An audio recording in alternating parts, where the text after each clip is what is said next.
Hi guys! Welcome back sa aking YouTube channel. I'm Lelji Padulina.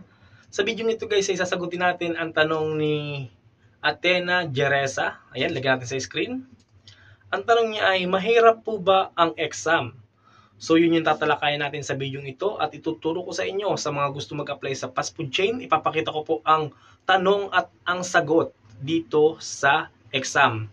Kung ito ba ay multiple choice or hindi. So sasagutin po natin to at syempre ito muna yung part 1 ng vlog, no, ng ating question and answer ng exam.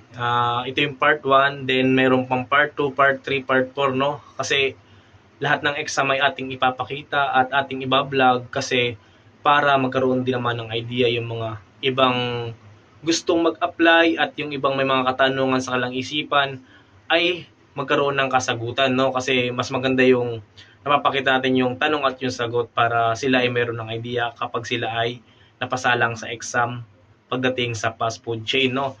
So yun, shoutout muna tayo kay Junalen Revilla at kay Kalalabs Vlog. Ayan, supportahan po natin sila. Ayan. At huwag natin itong patagalin. Ipapakita natin kung ano ba ang exam dito sa fast food. Let's go!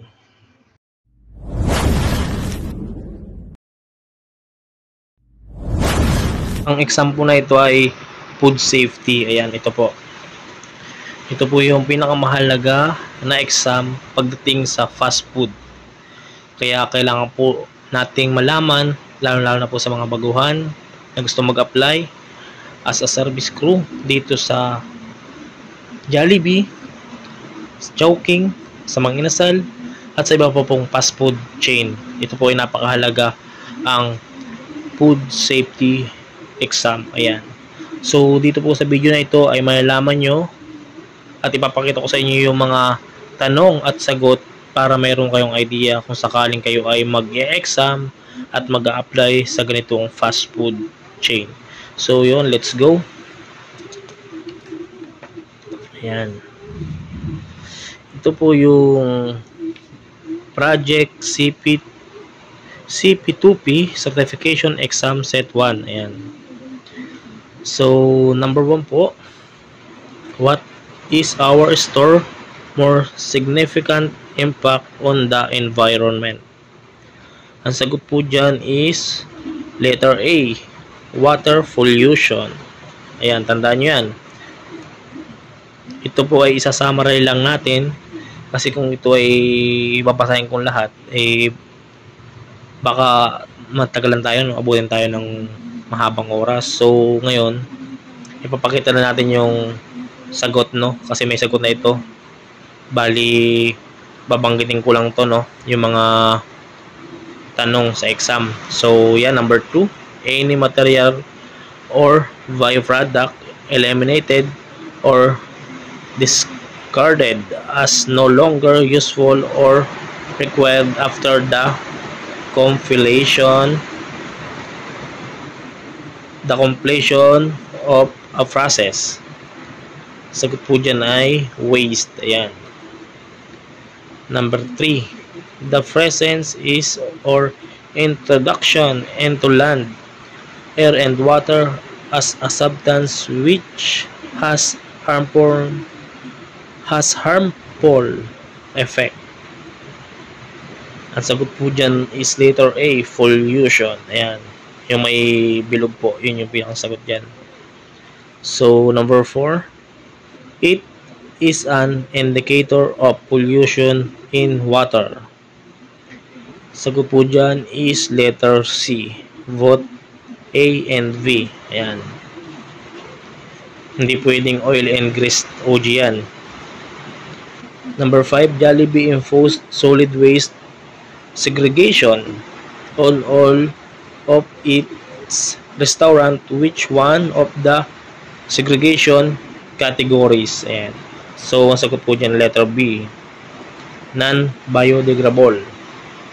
Number 6, which of following is not part of the upgraded primary treatment system? So sagot dyan is letter B, floor drain. Dapat yung ating floor ay drain, hindi mixing tank, hindi sampling station, kundi letter V. Number 7, what is the purpose of the floor mountain and central grease trap? Yan yung grease trap, ibig sabihin po yun yung paglalagyan ng mga debris. Ayan, doon mapupunta lahat ng debris sa mga pinagkainan, no? So, letter B po ang sagot dyan. To separate the oil and grease from the wastewater. Ayan, tama po yan, letter B. Number 8, what is a crucial step prior to soaking and washing sauce pot? Sagot po dyan is letter C. Ayan, dapat magkaroon kayo ng idea dyan, no? Letter C, scrap of leftover sauce residues with rubber spatula. Ayan. Number 9, when visit by LLDA EMB inspector, sample for wastewater analysis should be taken from the letter B, sampling station. Ayan. Number 10, disposal of leftover food waste into the bank sink is, yan, prohibit yan.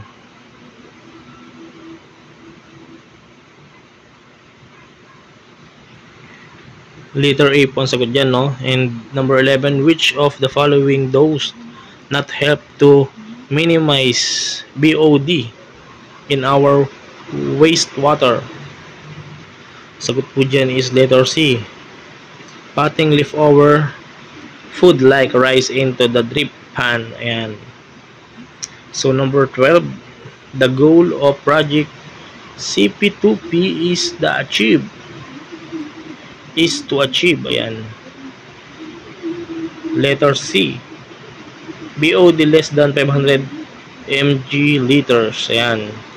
Number 13, which statement is false about this training program? Letter C, the training program aims to develop in equipment and raw materials used the store. Number 14, a notice of violation NOV is issued by EMB, DNR, and LLDA to our store when our wastewater quality does not comply with the standby set. The EMB, DENR. Sagot po dyan, letter A, true. Tama. Installing faucet aerators in the store will help save water. Ayan, letter A po tayo dyan, true. Number 16, to consistently achieve good quality wastewater samples, clean the primary treatment system regularly. Sagot po dyan is true. In our environmental policy, it is state we do our utmost effort to minimize our adverse impact on the environment, even in our own personal capacities, such as through the prudent use of resource and or recycling. True. Ayan, letter A. Organic matter like food waste does not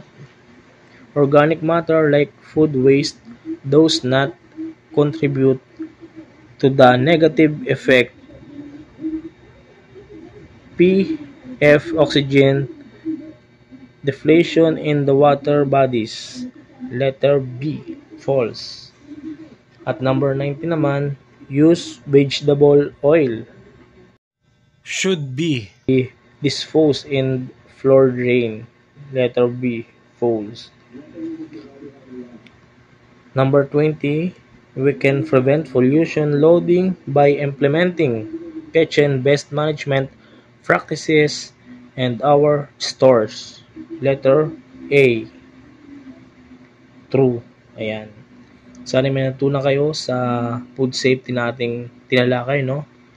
Dahil ito po ay napakahalagang kaalaman, lalo sa mga gusto mag-apply sa fast food. Ito po yung mga example ng exam. So yun, good luck sa inyo and huwag kalimutan mag-subscribe. Thank you.